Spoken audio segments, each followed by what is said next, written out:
Hi everybody, I'm Tim from troutandfeather.com, and in this video we're going to talk about the use of online fly tying resources. Stay tuned.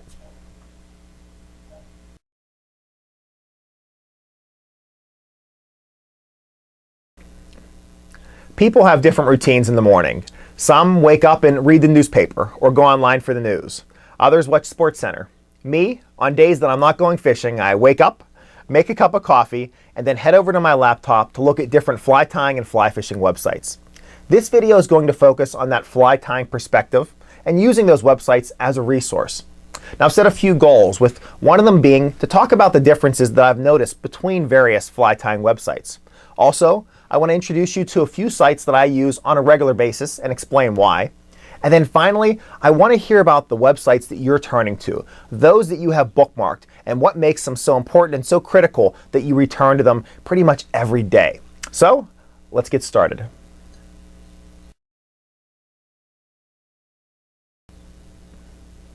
All right, let's talk about the main differences that I noticed between all the different fly tying websites out there. And let's keep in mind that we're looking at this from a resource perspective. Now, think about your favorite fly tying website. And I'm going to ask you a question related to it. Is the website community-based, and does it allow you to be an active participant? Answering yes or no is going to place that website in basically one of two categories. And we're kind of going down two different paths. If you answered yes, then that website is one of those forum types of websites that allows basically an open discussion between all the members. If you answered no, more than likely it's a website that you go to and you just basically pull information from. And I don't think that we can say that one type is necessarily better than the other, because both of them have positives and negatives. For instance, those websites that are more forum-based, they're great because, number one, you can talk with others, you can ask them questions that you have, you can see if they've had similar problems to you. Though there are some negatives that by you asking that question, people may not know the answer, or it might take a while for you to get a response. Also, I've seen on some of those forums where people have really had conflicts with others, and I really try to stay away from all that because sometimes there's some internal stuff going on that, frankly, I don't care about. Now, if you look at the other perspective, if you think about those websites where maybe you're just trying to see a picture of the fly, or you want to know a little bit more about the material, they are great because you can click on them, look at them, and just pull that information to right now. The downside is that there's really not a discussion. You might not be able to take it any further with someone else's help, and you have to do a little bit of experimentation on your own. So let's keep that in mind, and hopefully you have websites in both of those types of categories that you like to turn to on a regular basis. I know I do. So what I'm going to do in this second part is I'm going to talk about the different types of websites that I turn to on a regular basis, and I'll basically be saying, hey, this one's either community-based or it's more of that strictly information. And maybe you've heard of some of these too.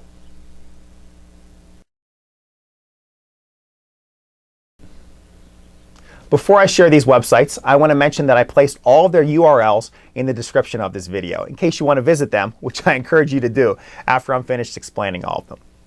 Well, the first couple that I'm going to mention are part of that, we'll say, community category. And the first one is easily one of my favorite websites out there, and it's called the Fly Tying Forum.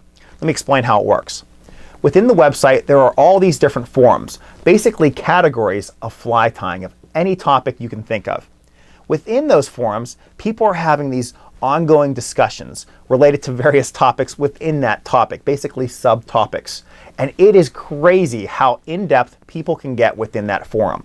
What's great about it is you'll see a question asked, and then you'll see 12 different replies to it. And then one of the replies will basically encourage another direction that conversation will take. And it's wonderful. People will post their flies that they're tying, people will post questions, people will share new techniques, and it's including tyers from around the world. Now, you don't have to join it to read all of that stuff, but by joining it, you can create a username and then you can be part of the discussion, which I absolutely encourage you to do. I mean, it's free. Take advantage of it. The other great thing about it, maybe you don't want to post anything publicly. You have the capability to send somebody else on that site a PM, and I believe that stands for a private message, to basically engage them in a dialogue that others can't see. I've done that quite a bit, and you really can get a lot of great information from that site. I absolutely encourage you to check it out. The next site that I've been, we'll say, more recently using is called Reddit. Now, I'm probably going to do a terrible job explaining this one, but I'll do my best. Reddit is a website that is not fly fishing based. It has all types of different categories. I'm talking about thousands of different categories. And then you subscribe to these subreddits. The two that I've subscribed to are fly fishing and fly tying. So within that fly tying subreddit, here's how it works. Someone might share a picture of a fly they've tied, maybe a video that they just watched, or maybe pose a question, and then others will reply. And let's just say you reply to that question.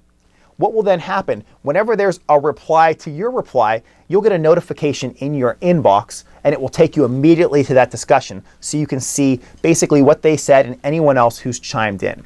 It's really neat. It is not overwhelming by any means, and it's just a great website to share and see what others are doing out there. The one thing I love about the website is that a lot of new fly tyers are on it, and they're posting a lot of their beginner flies. And some of those are really creative, and it, I think, has really helped to refresh my tying as well.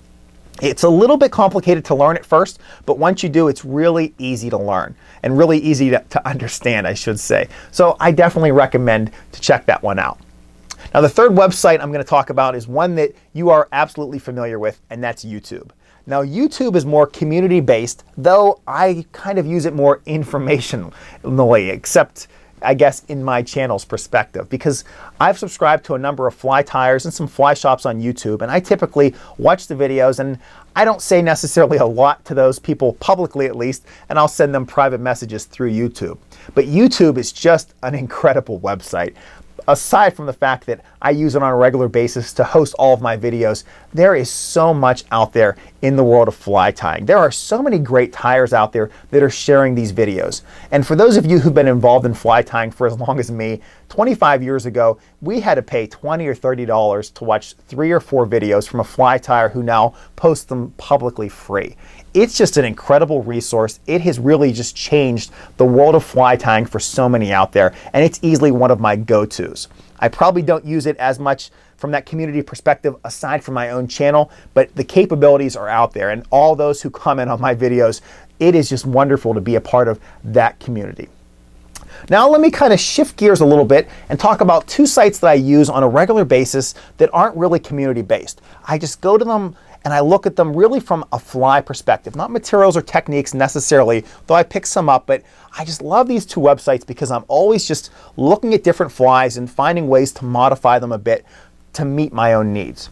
The first website that I go to a lot is Lauren Williams' website. Now, I believe Mr. Williams was a member of Team USA, and he's got just a ton of great flies on his website, and he talks about ways to fish them, he talks about variations, and he also discusses ways that the flies have changed, at least in his own perspective, from when maybe he first saw one to the modification or the creation that he lists on his website now. There is lots of information on that website. There are so many great flies, and I absolutely recommend you checking it out. Again, that URL to that website will be in the description of this video. The second website that I use a ton for flies is called Idylwilde Flies. Now, I believe this is a fly tying company that basically puts flies out there. I think they sell to shops. I believe you can also buy flies from them.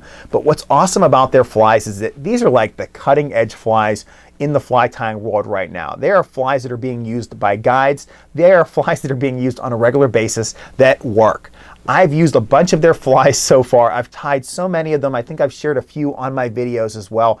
Anytime I want to just kind of take a peek at what's, we'll say, new and upcoming, I'll check out their website and see what they have developing because they got some great stuff, and I absolutely recommend all of you to check it out as well.